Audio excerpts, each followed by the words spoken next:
Greetings and welcome back. The sixth series of Serialization I found to be one of the most difficult chapters yet. Deleuze begins by saying that all paradoxes of sense derive from the paradox of regression, which he's calling indefinite regression in this series. That's where when we name something, that name itself has a sense, but it can't be expressed until we come up with a second name to express the name of the first. That second name has a sense, but we can only express that by putting in a third name that expresses the sense of the second.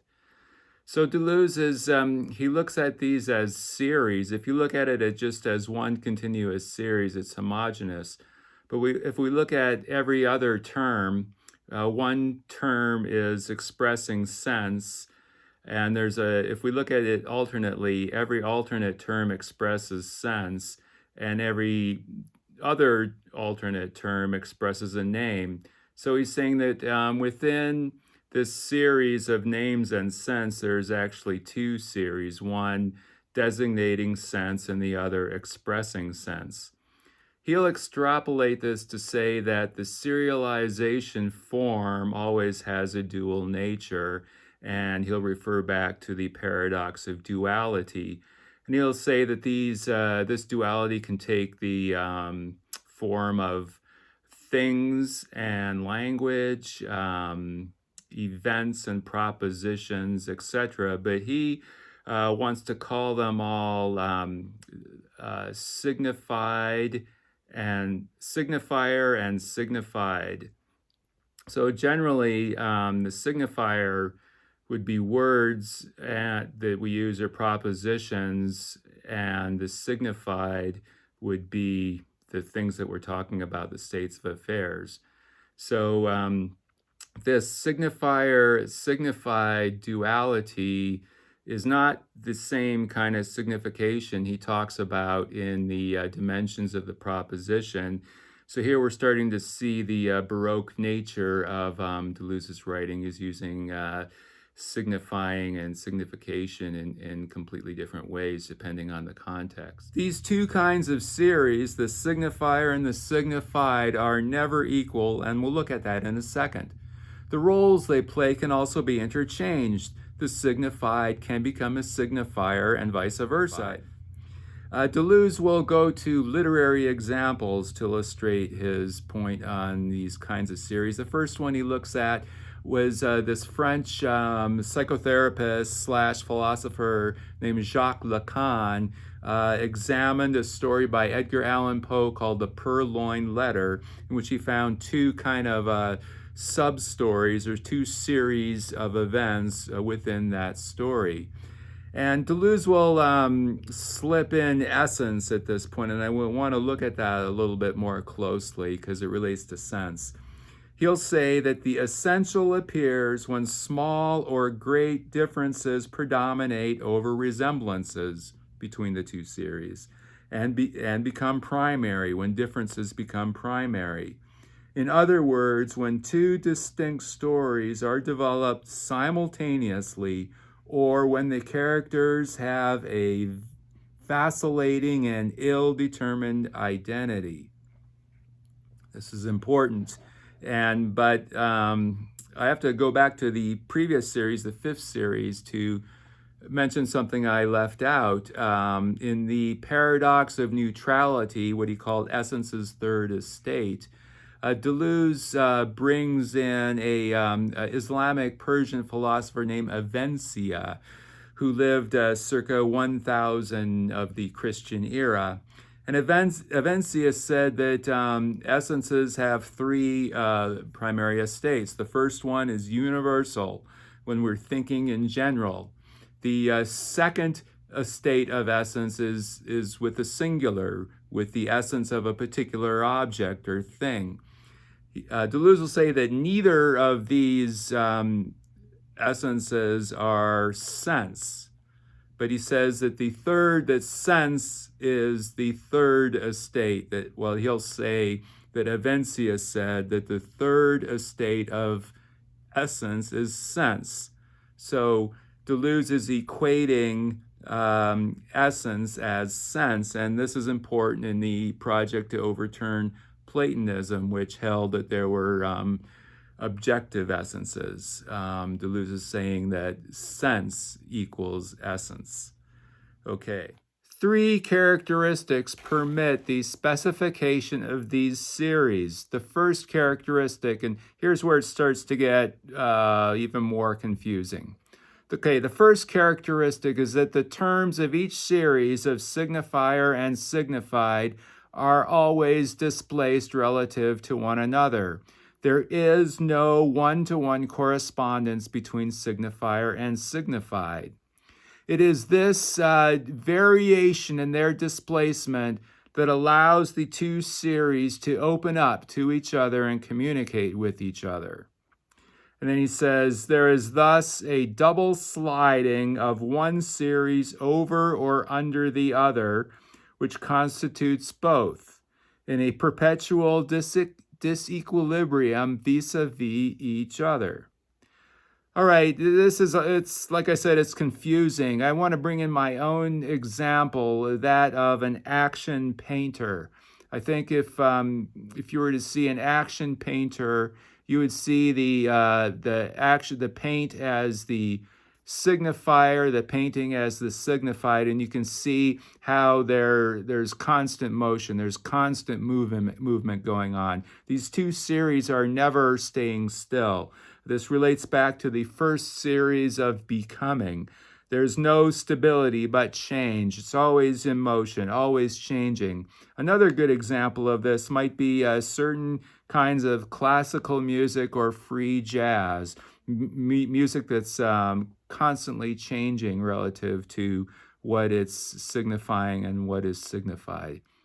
I'll put a video link in the description below of an action painter. The most famous action painter is probably Jackson Pollock. However, the second characteristic of these kinds of series is that this disequilibrium is always orientated.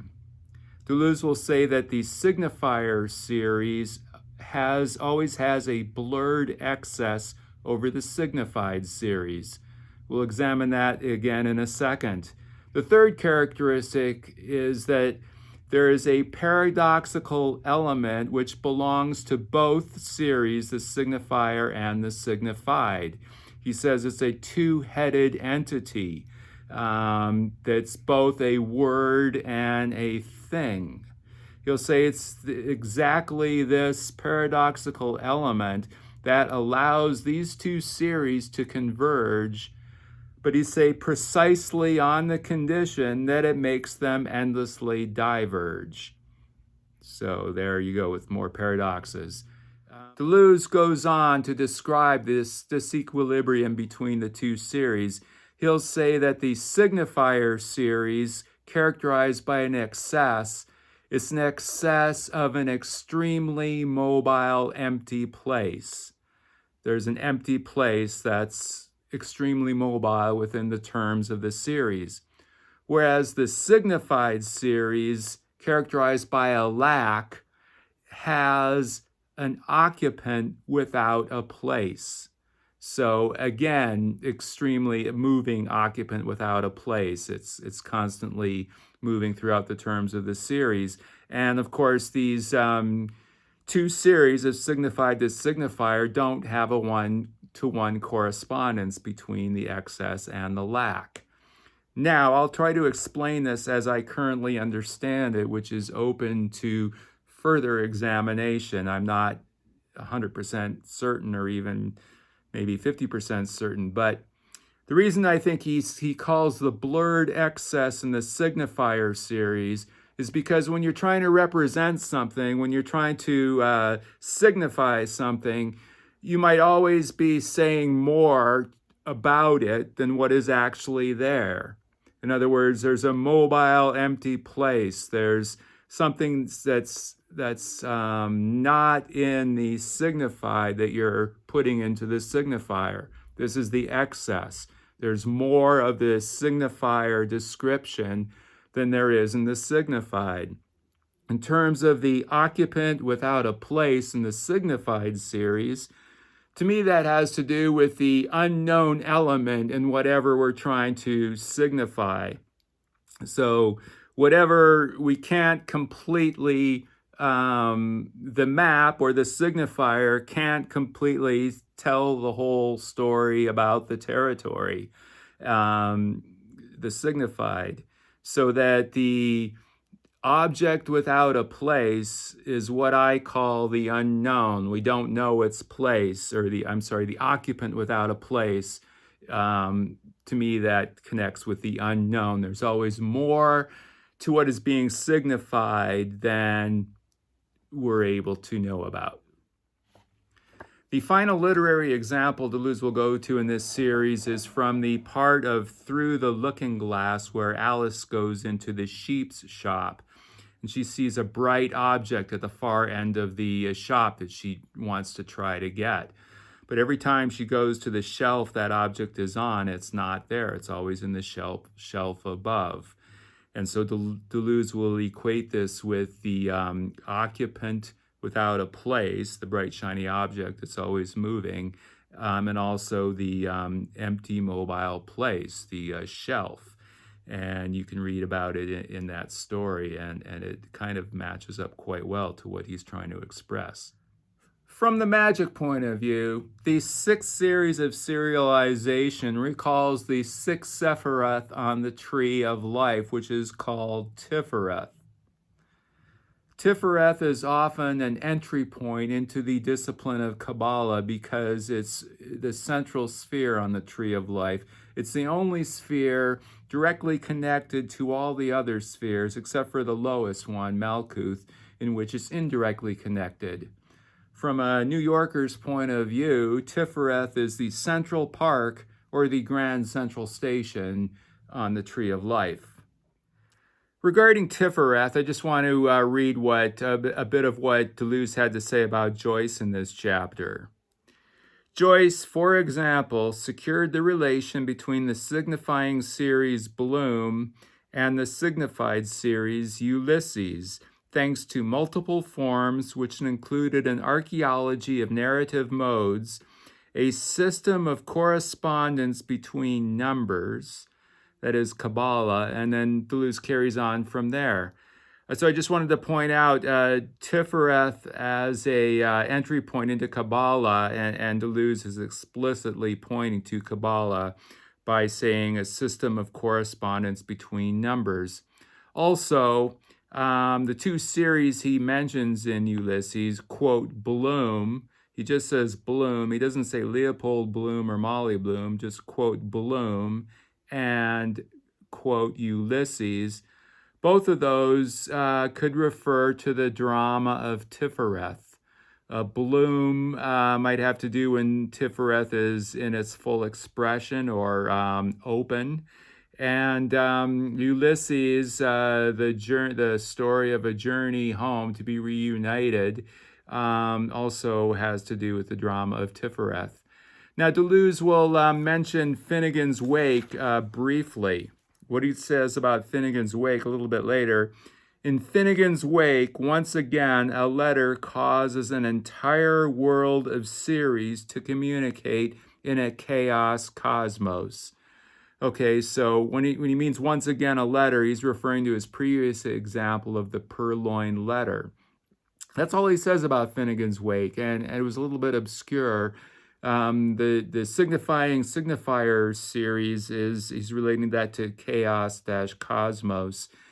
And I Googled a letter in Finnegan's Wake and found that there is a mysterious letter that reoccurs throughout Finnegan's Wake. However, I found a blog that referred to its mention on page 66, which a system of correspondence between numbers. 66, obviously relates to the sixth series. So if you look up on page 66, it talks about the letter. It talks about the postal service that Joyce imagines, which I thought was interesting in regard to all this. Joyce calls this the Federals, Uniteds, transports, unions, for exaltations of triumphants, ecstasies. I'm not sure why all the S's are there. This is the 6th series of serialization also. But the Federals United Transports Unions for exaltations of triumphants, ecstasies could also refer to the drama of Tifereth. And I'm going to post a link to that blog because there's it goes on from there to dissect this part, and I think it could be relevant to what Deleuze is getting in his subtextual narrative. Okay, folks, we'll see you again.